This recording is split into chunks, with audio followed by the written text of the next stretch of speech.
నమస్తే అండి. నా పేరు డాక్టర్ రజా, ఎండి హోమియో. 20 సంవత్సరాలుగా నక్కల్లోడ్ విజయవాడలో అన్ని దీర్ఘకాలిక మరియు స్వల్పకాలిక వ్యాధులకి అత్యాధునిక హోమియోపతి ట్రీట్మెంట్ జీసీఎస్ మెథడాలజీ ద్వారా ఆధునిక హోమియో వైద్యశాల అందుబాటులో తీసుకొచ్చామండి. సో ఈరోజు జనరల్గా టీనేజర్స్ గురించి ఈ వీడియో నేను చెప్పదలుచుకున్నానండి.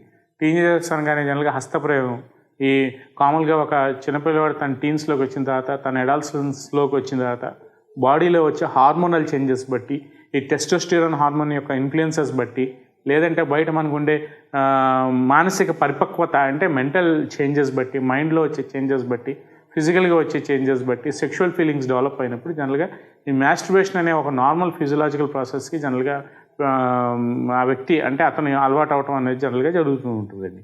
సో ఈ మాస్టర్బేషన్ మీద చాలామందికి చాలా రకాల అనుమానాలు, అపోహలు, భయాలు చాలామందికి ఉంటూ ఉంటాయండి. సో ఈ మాస్టర్బేషన్ అనేది ప్రతి వ్యక్తిలో ఒక నార్మల్ ప్రాసెస్గా, ఒక నార్మల్ ఫిజియలాజికల్ ప్రాసెస్గానే మనం దీన్ని పరిగణించాల్సిన అవసరం ఎంతైనా 100% ఉందని నేను ఈ వీడియో ద్వారా చెప్పదలుచుకున్నాను. సో జనరల్గా ఈ మాస్టర్బేషన్ అనగానే వాళ్ళకి ఏంటో ఒక రకమైన ఫియర్, ఒక రకమైన ఇన్సెక్యూరిటీ అనేది వాళ్ళ మైండ్లో నాటుకుపోయి ఉంటుంది.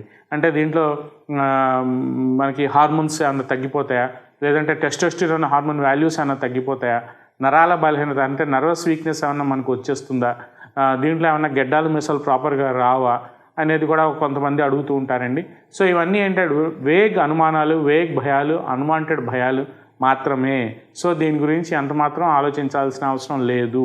దీంట్లో మనం ఒకసారి మెయిన్గా ఫోకస్ చేసుకోవాల్సిన పాయింట్ ఏంటంటే, ఏదైనా సరే excess of anything is bad for health.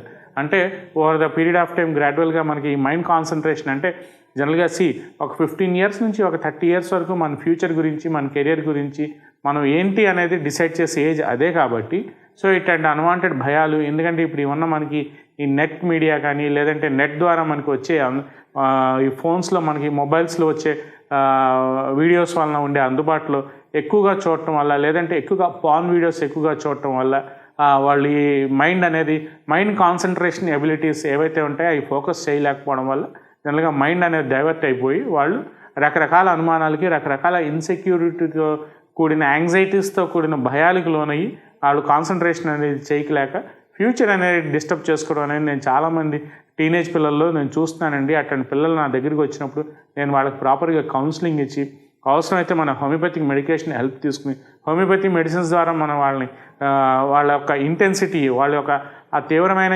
ఇన్సెక్యూరిటీతో ఏదైతే ఉంటారో ఆ ఇన్సెక్యూరిటీ యొక్క ఇంటెన్సిటీని మన మెడిసిన్ ద్వారా తగ్గించుకుంటూ, ప్రాపర్గా కౌన్సిలింగ్ ఇచ్చి, ప్రాపర్గా మెడిటేషన్ అనేది చేసుకుంటూ for the period of time గ్రాడ్యువల్గా మనం ఈ హస్తప్రయోగం వల్ల కొంతమంది అడుగుతుంటారు, అంటే ఏదైనా నరాల బలహీనతలు వస్తాయా, గెడ్డాలు మీసాలు ప్రాపర్గా వస్తాయా రావా, లేదంటే మ్యారేజ్ లైఫ్ తర్వాత ఏదో ఈ సిమెన్ క్వాలిటీ, సిమెన్ అనేది థిక్నెస్ అనేది తగ్గిపోతూ ఉంటుందా, లేదంటే మ్యారిటల్ లైఫ్లో ఏదైనా ప్రాబ్లమ్స్ వస్తాయా, కొంతమంది ఇంకా డీప్గా పోయి ఎరెక్షన్ రిలేటెడ్ ప్రాబ్లమ్స్ ఏమైనా వస్తూ ఉంటాయా, అంగస్తంభన సమస్యలు ఏమైనా వస్తాయా, లేదంటే ప్రీమెచ్యూర్ ఇజాక్యులేషన్ ఏమైనా వస్తుందా, లేదంటే కొంతమంది ఇంకా ఎక్కువగా ఈ యూట్యూబ్కి అడిక్ట్ అయిపోయిన వాళ్ళు వాయిస్లో చేంజెస్ ఏమైనా వస్తూ ఉంటాయా, కొంతమంది ఇంకా కొంతమంది అడుగుతూ ఉంటారు వచ్చి ఫిమేల్ హార్మోన్స్ ఏమన్నా ఎక్కువగా ఇంపాక్ట్ చూపిస్తాయని కూడా అడుగుతూ ఉంటారు.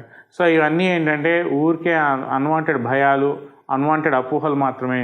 సో ఈ హస్తప్రయోగం చేయడం వల్ల ఇవన్నీ ఏమి రావండి. సో ఏదైనా మీకు అంతగా మైండ్ మీద ఇంపాక్ట్ అయ్యి మైండ్లో ఏదైనా డిస్టర్బెన్స్ అనేది ఏమైనా ఉంటూ ఉంటే ఒక మంచి ప్రాపర్ క్వాలిఫైడ్ డాక్టర్ గారి దగ్గరికి, మీకు నచ్చిన డాక్టర్ గారి దగ్గరికి, మీరు ఎవరి దగ్గరికి వెళ్ళి ట్రీట్మెంట్ తీసుకోవాలనుకుంటున్నారో, మీరు నచ్చిన సిస్టమ్ ఆఫ్ మెడికేషన్స్ ఏదైతే ఆప్ట్ చేసుకుంటారో ఆ డాక్టర్ గారి దగ్గరికి వెళ్ళి మీరు ఒకసారి మొత్తం వివరంగా అంతా మాట్లాడితే, ఏదైనా అవసరమైతే ఒకసారి టోటల్ టెస్టోస్టిరాన్ అనేది ఒక రక్త పరీక్ష ఉంటుంది, చేసి అది కూడా ఎఫర్డబుల్ ప్రైస్లోనే ఉంటుంది. చేసుకుని దాని ద్వారా మీకు మెడిసిన్ అవసరం ఉందా, లేదంటే మెడిటేషన్ అవసరం ఉందా అని చెప్తారు. తద్వారా ఫుడ్ హ్యాబిట్స్లో ఏమైనా మార్చుకోవాల్సిన అవసరం ఉంటే ఆహార నియమాల్లో మార్చుకుని మనం over the period of time గ్రాడ్యువల్గా 5 to 6 months ఫాలోఅప్ చేసుకుంటే అంతా భయాల్లో నుంచి బయటికి రావచ్చని ఈ వీడియో ద్వారా నేను మన వ్యూవర్స్కి చెప్పదలుచుకున్నాను.